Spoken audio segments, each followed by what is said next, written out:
In this episode of Deliberate Practice, we're going to be working with the sloyd knife. The skill that we're going to be focusing on is using our sense of touch to understand how the knife is interacting with the wood. Whenever we're performing a cut, the knife is always going to want to exit out of the wood. That's because the knife is following the path of least resistance. There's a lot of wood on one side of it, not a lot on the other, and it's always going to want to move towards that side with not a lot of wood. In order to keep the knife in the cut for a shaving that's as long as possible, we're having to balance quite a few different variables. There are two main variables that we need to think about. One is the angle of the knife, and the other is the speed at which we're cutting. Ideally, we could just set up the angle and then plow right ahead.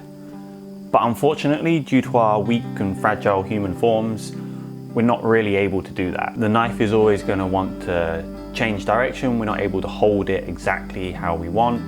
And so as the cut progresses, the knife is going to move in different directions. It's also affected by different things going on in the wood. There might be different densities of grain, the grain might shift direction, lots of things to consider and feel for. That's what we're going to be practicing.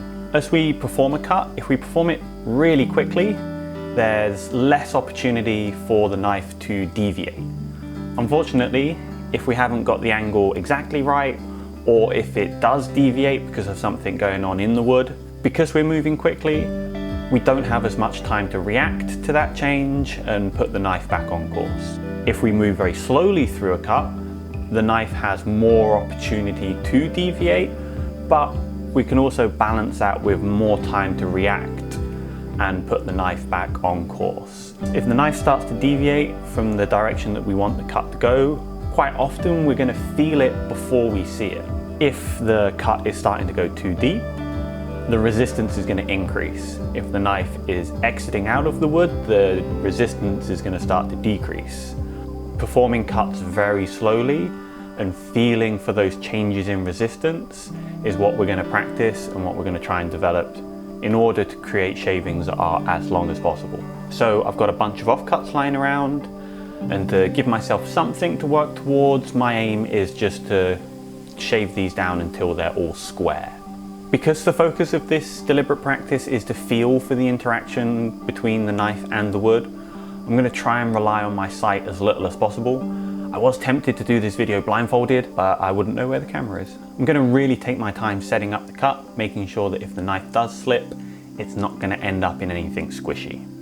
Once I'm comfortable, I'll do this for a variety of different grips and just practice feeling the feedback in that knife handle. So I just noticed that I have got 7 offcuts, and I've also got 7 different grips that I want to use. So switching things up a little on the fly, which is rarely a good idea, but I'm thinking I'm going to try and square up each one using just one grip.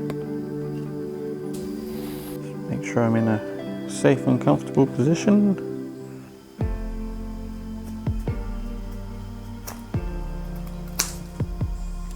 Man, it's tricky not looking.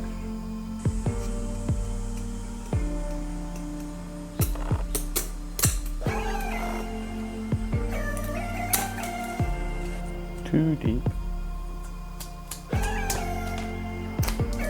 Nope.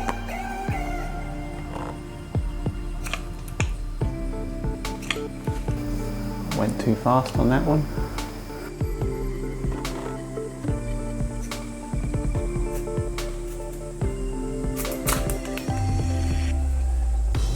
Oh, you're a bit lumpy bumpy.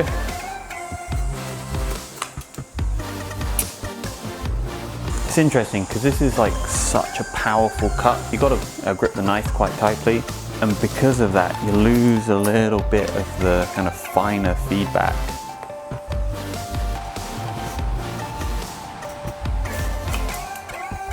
Let's do the knee pull.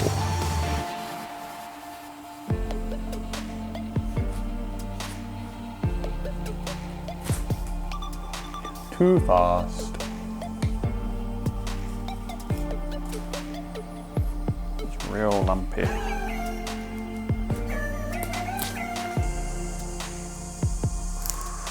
Ooh, that was a little splitty.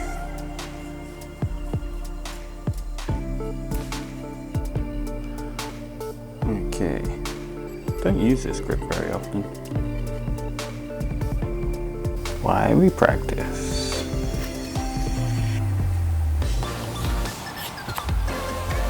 Going too deep when I hit the end.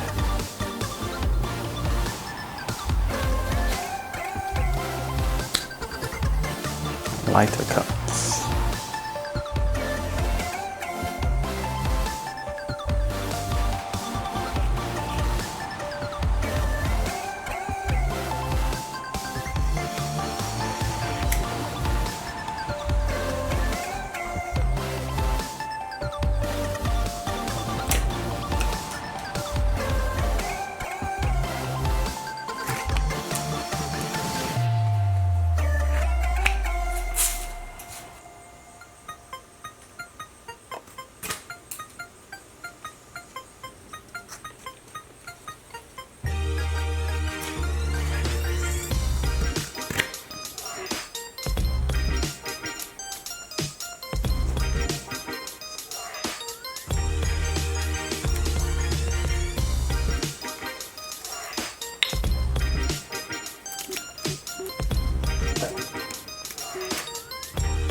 Okay, so that was fun. I've got a bunch of sticks that are roughly square. A lot more square than they were before, but they're still not perfect.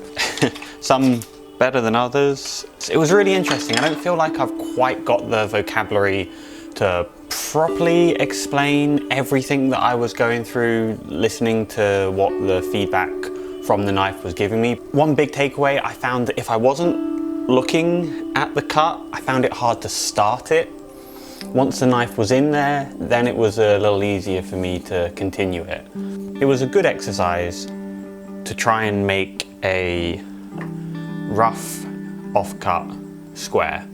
It's a really simple aim. You know if you're doing it or not. You can see if your lines are more or less straight and perpendicular to one another. It's a very simple shape that you're going for. Nothing like a spoon where there's lots of different curves and lines, and there's a lot more going on with a spoon design than a simple square stick. So having that as a target was really good, because I knew if I was messing up my cuts, whether or not these lines were straight, that was, you know, the benchmark as to whether or not I was performing the cut well. But it was a really simple one, so I wasn't having to be distracted from the feedback of the knife by any sort of design choices.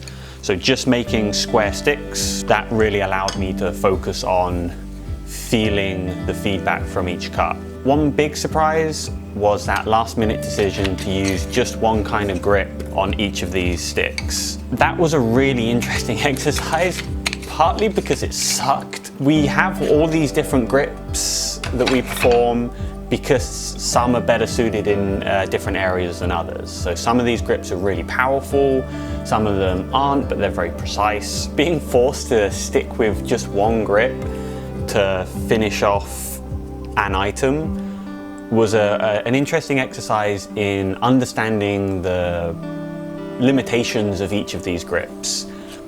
We have this wide variety of grips in green woodworking because some grips are better than others for different kinds of tasks. So some of those really powerful cuts, I was having a hard time going slow and controlling the cut. They've been developed for you to just load up and then follow through. Other cuts that were, you know, more delicate, they were a lot easier to control, but it was a lot of work to get the stick down to square. I might do a separate deliberate practice video focusing on something like this, but right now my little takeaway from that is it was a good thing to practice because it will help you become aware of when you're overusing one grip compared to another. I know I use the thumb push quite a lot when other more powerful grips might be better suited. I really enjoyed that because of the challenge it presented. So if you're enjoying these deliberate practice videos, please consider giving it a like and subscribing. That would really help me know that I'm giving you content that you enjoy. Thanks for watching.